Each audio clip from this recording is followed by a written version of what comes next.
cepas, cepas.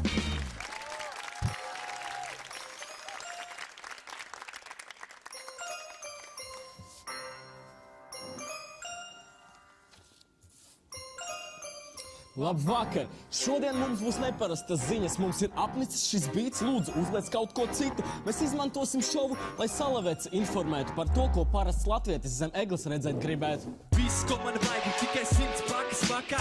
Man vajag pāris tačkas kā Guntaram Račam. Es ieslēdzu radio un gūstu iedvesmu un spēku, bet tur daudz tikai kruzī, ka man piedzimis bērns.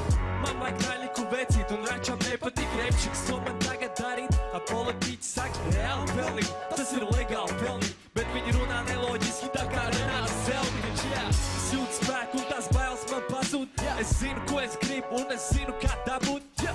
Šis ir mans laiks slivināt sajūgu, tā lai mana muterīte savā siltumnīcā sajūg. Mēntu nemaz neķers mani, nebūs protokols ar 6-0. Esmu neaizskarams tā kā Ušakovs. Man nevajag 6 paku, man vajag 600 pakas. Ja nebūs VSLV tēli, tas ir greisais krasts.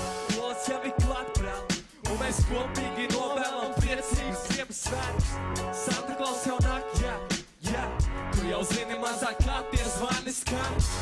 Lols jau ir klāt, brāl, un mēs novēlam kopīgi jums priecīgus Ziemassvētkus. Santa Klaus jau nāk, jā, tu jau zini mazāk kā tie zvani skan.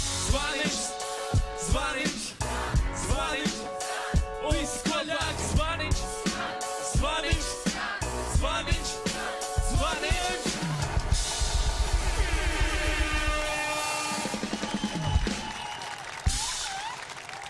Un Ziemassvētkos tiešām nebūs pasaules gals.